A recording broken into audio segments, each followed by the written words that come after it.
Hello. आज की कहानी अपना जहान, इसे अभिमन्यु अनंत ने लिखा है। अभिमन्यु अनंत का जन्म 1937 को त्रिवोले में मॉरिशस में हुआ था। महात्मा गांधी संस्थान के सृजनात्मक एवं प्रकाशन विभाग के अध्यक्ष के रूप में कार्य करते हुए इन्होंने 20 वर्ष तक वसंत पत्रिका का संपादन किया। तब से ही वे निरंतर लेखन कार्य में व्यस्त रहे। साहित्य की हर विधा में इनका हस्तक्षेप है। ये देश के सर्वाधिक प्रतिभा संपन्न एवं बहुमुखी रचनाकार के रूप में मॉरिशस के हिंदी साहित्य को समृद्ध करते रहे हैं। अब तक उनकी कुल 60 किताबें प्रकाशित हुई हैं। भारत के कई विश्वविद्यालयों में अनंत के साहित्य पर शोध कार्य हुए हैं और इनके व्यक्तित्व एवं कृतित्व पर कई किताबें प्रकाशित हो चुकी हैं। अपना जहान। घुड़दौड़ के मैदान के सामने से निकलने वाली सड़क की शुरुआत की वह हरे रंग की इमारत अभी भी इलाके का सबसे भव्य घर था। इधर कुछ वर्षों से सीमेंट की इमारतें खड़ी हो जाने पर अब उस घर की वह भव्यता जाती रही थी। उसकी पहचान अभी भी बनी हुई थी। वक्त के साथ उदास पड़कर फाटक पर का नाम प्लेट आज भी अपनी पहचान इन दो शब्दों में लिए हुए था, अपना जहान। अपने परिवार को भी दाऊद हमेशा अपना जहान मानता था और आज भी इलाके के लोग उसे दो मंजिला ही कह जाते थे। गांव की अपनी जमीन और अपने घर को बेचकर दाऊद सुलेमान इसलिए शहर आ गया था ताकि उसके दोनों लड़के गांव के पिछड़े पड़े लड़कों से अपनी अलग पहचान बना सकें। शाह दे मार्स के सामने की कोरदरी गली में जमीन खरीदने से पहले जब उसने मरियम से कहा था कि बच्चों के हित अब उन लोगों को शहर में जा बस जाना चाहिए, तो उसकी पत्नी तैयार नहीं हुई थी और बोली, ना बाबा ना, हम शहर में नहीं ना रह सकब। हुआ के लोगन के ते जबान ही हमार समझ में ना आवेला। दाऊद सुलेमान को अपनी भोली भाली बीवी को समझाने में 3 दिन लग गए थे। बाद में मरियम को अपनी खाविंद की यह बात जच गई थी कि वहां के लोगों की भी क्रियोली नहीं आती थी। वे सभी गांव से वहां जा बसे थे। उसने कहा, मरियम, उन लोगों को क्रियोली बोलते सुन तुम्हें भी वह जबान आ जाएगी। दाऊद के दोनों बेटे को भी ढंग से क्रियोली नहीं आती थी। शहर आ बसने पर शुरू शुरू में जमाल और रोशन की क्रियोली पर लोग हंसते रह जाते थे। जमाल, जो कि उन दिनों 8 साल का था और रोशन से 2 साल बड़ा था, अपनी माँ और अपने छोटे भाई से पहले शहर की भाषा बड़ी बखूबी के साथ बोलने लगा था। उसकी माँ तो आज भी कोरदर गली को कुदुरे और पोरलुई को पुलवी बोलती है। उसके वाक्यों में भोजपुरी शब्दों की भरमार बनी रहती थी। अपनी बड़ी पतोहू से जब भी वह भोजपुरी लहजे में क्रियोली में बात करती तो छोटी बहू सलमा खिंच उठती। कभी कह जाती, मेरी समझ में नहीं आती तुम्हारी गंवार बोली, और कभी अपने पति पर झुंझला उठती, मैं जब तुम्हारी माँ से बात करूं तो तुम मौजूद रहा करो। मरियम आखिरी दम तक सही ढंग से क्रियोली बोलना नहीं सीख पाई, लेकिन उसकी बड़ी पतोहू हमीदा अपनी सास से भोजपुरी सीख कर रही। उस अंतिम घड़ी में अपनी सास के हाथों को अपने हाथों में लिए बोली, नैम अम्मी, हम लोग के छोड़ के न जा। अपनी बीवी की मौत के बाद दाऊद सुलेमान की दुनिया अंधकार में डूबती चली गई। दोनों पुत्र वधुओं में सिर्फ हमीदा थी जो उसका ख्याल रखती थी। सुलेमान का संसार अंधेरे में डूबता चला गया। 7 शयन कक्षों के वाले घर में जब उससे अपना सोने वाला कमरा भी ले लिया गया तो वह चुप रहा। बड़े बेटे ने अपने छोटे भाई को ऐसा करने से रोका, पर चूंकि उसका छोटा भाई अपनी बीवी की बदौलत अब जमाल से भी अधिक हैसियत वाला बन गया था, इसलिए जमाल उससे अनुरोध तो कर सकता था पर आदेश नहीं दे सकता था। घर का सबसे छोटा कमरा पाकर उसमें रहकर सुलेमान चुप रहा। बड़े बेटे से भी यह नहीं कहा कि उस कमरे में कभी हफ्ते भर झाड़ू नहीं लगती। बिस्तर की चादर भी कभी लंबे समय तक बदली नहीं जाती। आज उस पूरे घर की खिड़कियों के पर्दे बदले जा रहे थे। कोई 4 साल बाद आज वह 2 मंजिला नए रंगों से रंगा जा रहा था। जिन 7 नातिन नातिनों ने इन 4 सालों में अपने दादा की न तो कोई झलक पाई और न ही उनके बारे में कभी कुछ पूछा, आज वे भी घर को सजाने में लगे हुए थे। अगर किसी को भी कभी दाऊद सुलेमान की याद आई तो वह हमीदा थी। अपने खाविद से जिद करके 2 बार यतीम खाना पहुंचकर रही भी थी वह। 4 साल बाद आज अपना जहान को सुलेमान के जिंदा होने का एहसास हुआ।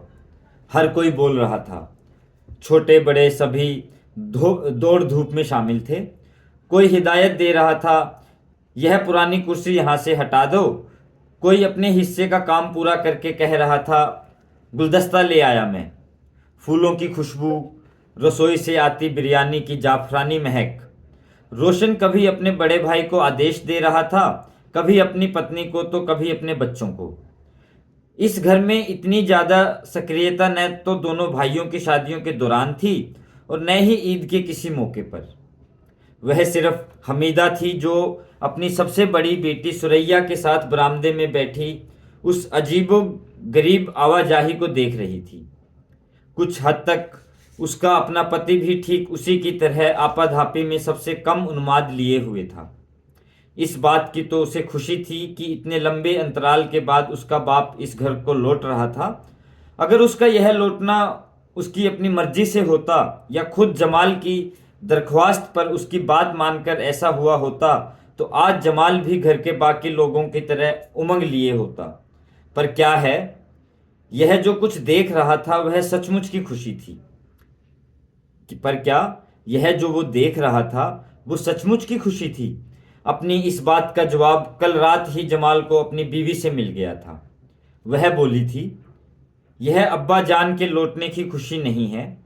हमीदा ने सुबह अपनी छोटी गोतनी खतीजा को अपने ससुर के मुद्दत से बंद कमरे की सफाई करते उससे पूछा था, फिर इसी कमरे में रखना है ससुर जी को क्या? अरे नहीं, हम उन्हें उनका वह पहले वाला कमरा दे रहे हैं। पर वह तो सलीम का कमरा। सलीम को पाकिस्तान से लौटने में अभी 2 साल बाकी हैं, पर अगले महीने छुट्टी में तो आ रहा है ना। वह आएगा तो देखा जाएगा। मुझे तो लगता है कि ससुर जी अपने इसी कमरे में रहने की मांग करेंगे। हमीदा मुस्कुराकर वहां से टल गई थी। सुलेमान के इस कमरे में रहने के दिनों में हमीदा कभी कभार कमरे की सफाई कर जाती थी। एक बार कमरे की सफाई के दौरान ही उसने अपने ससुर से सवाल किया था, अब्बा, अब आपको ऐसा नहीं लगता कि अपनी सारी जायदाद दोनों बेटों के नाम कर जाने में आपने जल्दबाजी कर दी? कुछ ठहर कर सुलेमान ने इस प्रश्न का उत्तर दिया था, तुम्हारी सास की इच्छा पूरी की मैंने, यह तो मैं जानती हूं, पर क्या ऐसे करके आप पछता नहीं रहे? वैसे भी हज के लिए निकलने से पहले मुझे अपने को इस बोझ से रिहा करना ही था। यह कह जाने के बाद सुलेमान को यह एहसास हुआ कि उसने अपने को जायदाद के बोझ से रिहा करके अपने को बेटों के सिर बोझ बना दिया था। पर हमीदा से बोला नहीं। बोला जरूर, पर कुछ और ही। कम से कम इस बात का तो संतोष है मुझे कि जायदाद देते समय कि मेरी शर्तों को मेरे दोनों लड़के आज भी रखे हुए हैं। ये दोनों बच्चों के साथ इसी छत के नीचे मिल मिलाकर जीते रहें, बस मेरी तो खुदा से यही दुआ रहती है। उस रात हमीदा अपने पति से भी सवाल करने में नहीं चूकी थी, तुम बड़े भाई होकर छोटे भाई के सामने चुप्पी साधे रहते हो और वह मनमानी करता रहता है, आखिर ऐसा कब तक होता रहेगा? जमाल के एक बार फिर अपनी बीवी के सवाल का जवाब नहीं बन पड़ा था। उसी चुप्पी से उकता कर हमीदा ने आगे कहा था, बड़ी दुकान की जिम्मेवारी तुमने उसे सौंप दी और वह है कि तुम्हारी छोटी दुकान से कम आय तुम्हारे सामने लाता है। कपड़ों की फैक्ट्री में भी उसी की धाक है। उसके 2 बच्चे विदेशों में पढ़ रहे हैं। तुम्हारे दोनों लड़के सरकारी दफ्तरों की खाक छान रहे हैं। तुमने हमारी सुरैया को सीनियर कैम्ब्रिज से आगे पढ़ने ही नहीं दिया, जबकि उसकी आयशा फ्रांस में डॉक्टरी पढ़ रही है। क्या उसके बच्चे हमारे बच्चे नहीं? बस इसके आगे तुम्हें कुछ आता ही नहीं। तुम अपने छोटे भाई को बहुत अधिक अधिक छूट दिए बैठे हो। अब्बा जान भी ऐसा कहते हैं। कई दो कोई 2 महीने बाद दाऊद सुलेमान ने अब पहले अपने छोटे लड़के को डांटते हुए कहा था, 2 कारों के होते तीसरी कार खरीदने की क्या जरूरत थी। तुम्हारी फिजूल खर्ची बढ़ती ही जा रही है। फैक्ट्री के मैनेजर का भी यही कहना है कि वहां भी अनावश्यक नई मशीन लगाकर तुमने फैक्ट्री की आर्थिक स्थिति बिगाड़ दी है। उसी दिन जमाल को भी अपने बाप से खरी खोटी सुननी पड़ी थी। हालत को इससे अधिक नाजुक मत होने देना। तुम अब भी सख्ती के साथ पेश नहीं आओगे तो पूरा व्यवसाय डूब जाएगा और फिर रोशन को फैक्ट्री में कुछ ज़्यादा ही अधिकार हासिल हो गया है। मुझे यह भी बताया गया है कि बहुत ही सफाई के साथ वह घोटाला करने में लगा हुआ है। और कुछ ही दिन बाद रोशन की भी बीवी खतीजा ने अपना रंग जमाना शुरू किया था।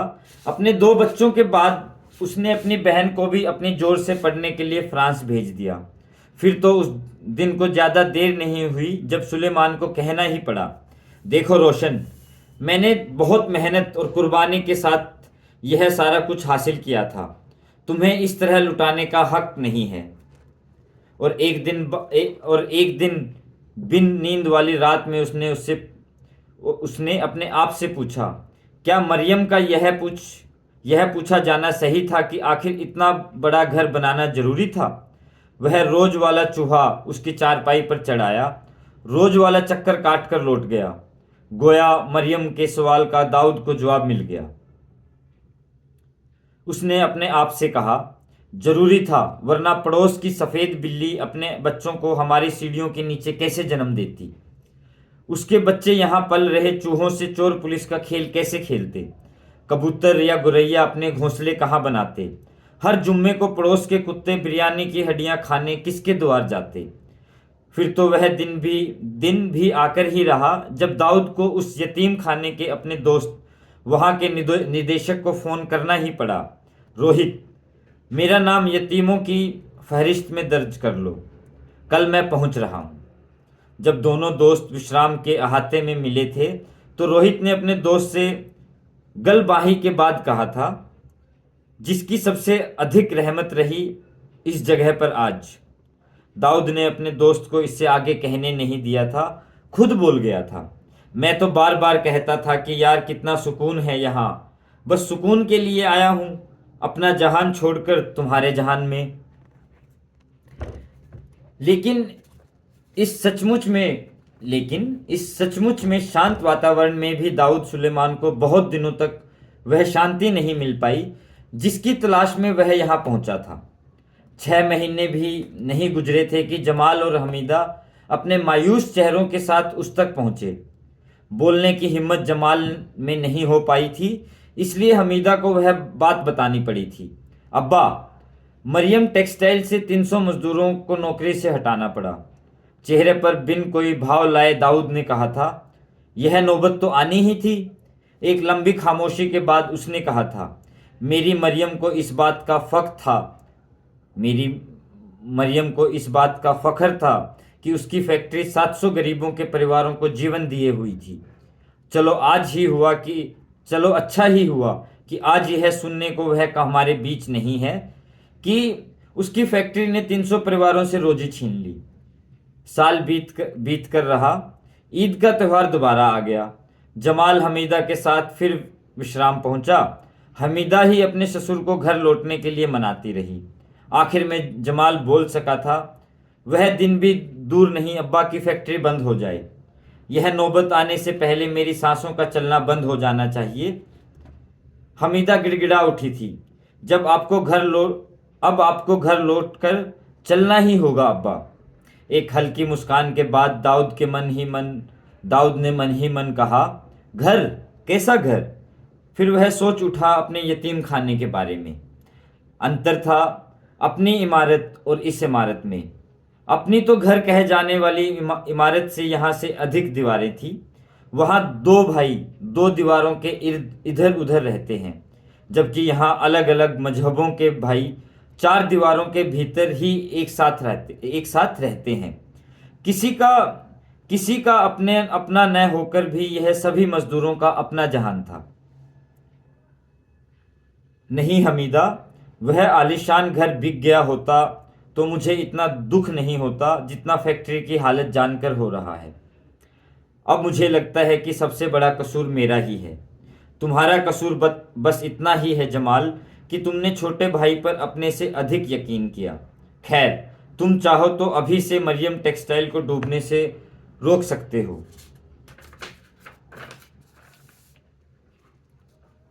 दोनों दुकानों में से एक को बेचकर शायद।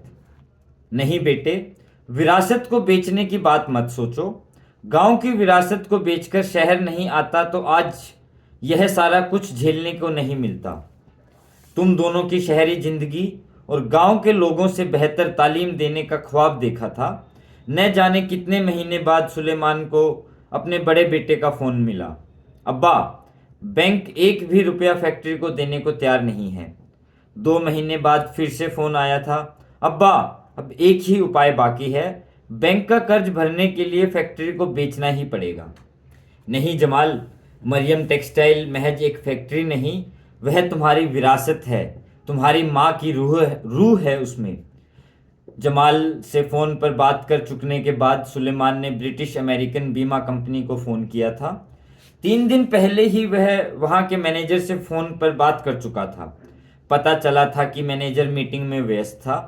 सुलेमान ने सहायक मैनेजर से बात की थी। संतोषजनक उत्तर पाकर वह उसी क्षण विश्राम के मुख्य दफ्तर को बढ़ गया था।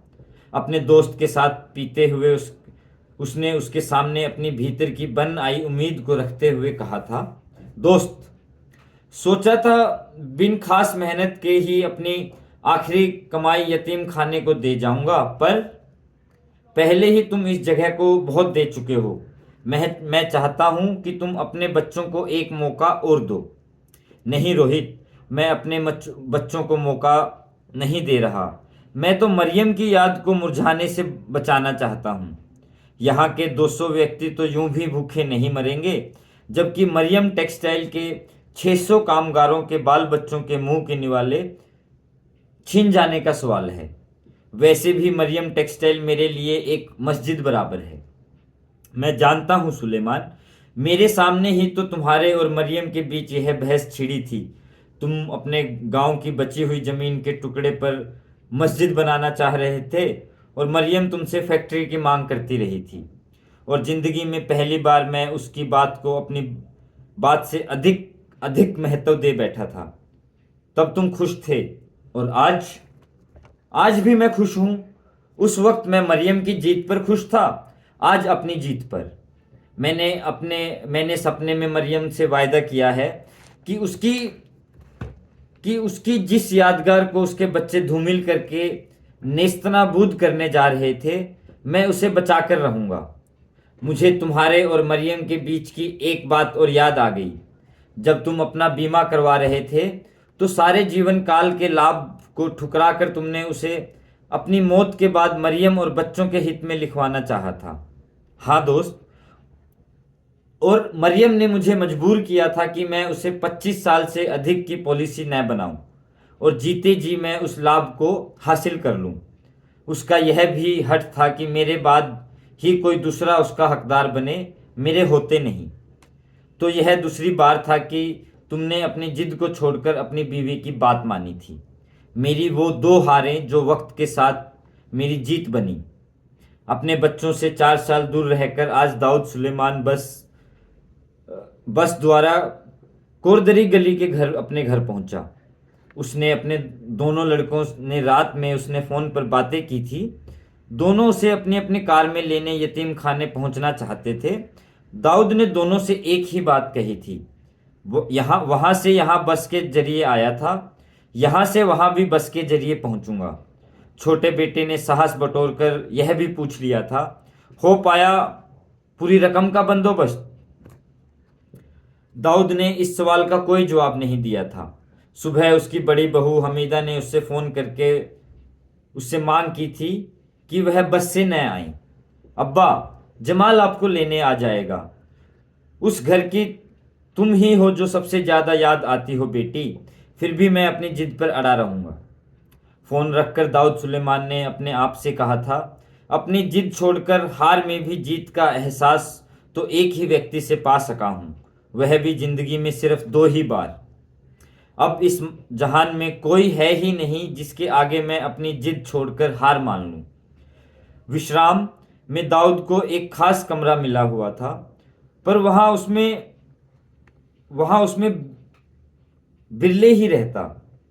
इतनी लंबी अवधि के बाद उस अपने खानदान के लोगों से मिलने से पहले उसने कुछ समय एकांत में बिताना चाहा।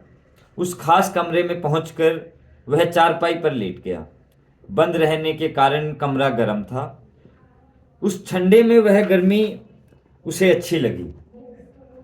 सामने की दीवार पर के आईने पर वह अपने चेहरे को देखता रहा।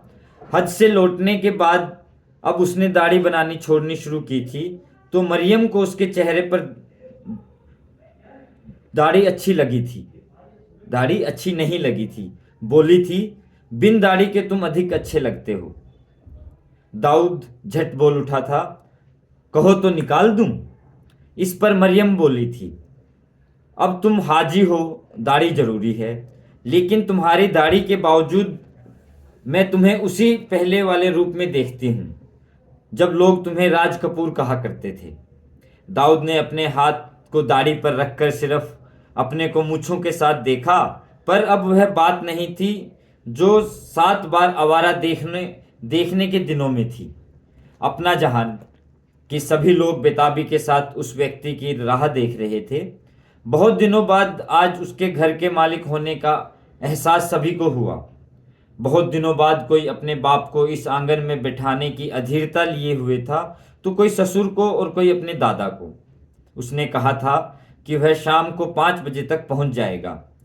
जमाल ने अपने हाथ की घड़ी की ओर देखा। उसे लगा कि उसकी घड़ी समय सही नहीं बता रही थी। उसने रोशन से पूछा, वक्त क्या हुआ है? 5:30। जमाल यह तय नहीं कर पाया कि दोनों भाइयों में किसकी घड़ी 15 मिनट आगे और किसकी पीछे थी। बिरयानी के देग को आंगन के चूल्हे से उतारकर रसोई के भीतर रख आने के बाद हमीदा खतीजा के साथ फिर से आंगन में आ गई। पहली बार जब हमीदा ने इलेक्ट्रिक कुकर पर बिरयानी पकाई थी तो उसके ससुर खाते हुए बोल गए थे, लकड़ी की आग में पकने वाली बिरयानी कुछ और ही होती है।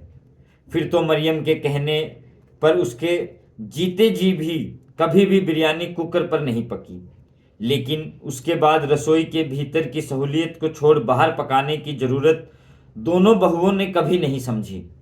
आज रोशन की हिदायत पर आंगन में बिरयानी पकी थी। अपने देवर और पति के बीच पहुंचकर हमीदा ने कहा, अब्बा को तो अब तक आ जाना चाहिए था। उसका अब्बा अब भी बस स्टॉप पर खड़ा सोचे जा रहा था। क्या सचमुच वह अपने जहान के बीच जा रहा था? विश्राम के फाटक तक उसे छोड़ते समय अभी चंद मिनट पहले रोहित ने उससे कहा था, मैं एक बार फिर तुमसे यह कह रहा हूं दोस्त कि 4 मिलियन रुपए की इस भारी रकम को तुम जुए पर रख रहे हो। मुझे अभी भी इस बात का यकीन नहीं है कि इसे मरियम टेक्सटाइल फिर से जिंदा हो सकती है। अपने कोट की भीतरी जेब के भीतर बीमे का वह चेक दाऊद को इस्पाती वजन सा लगा, लोहे के वजन सा लगा। उसने अपनी मरियम को याद करके उससे पूछा, तुम क्या कहती हो मरियम? तभी शहर जाने वाली बस उसके सामने आकर रुक गई। रास्ते की उस दूरी और वह दूसरी बस रुकी जो विश्राम की ओर जा रही थी। दोनों से सवारियां उतरी और दोनों पर सवारियां चढ़ने आगे बढ़ी। दाऊद सुलेमान के भी कदम उठे। Thank you.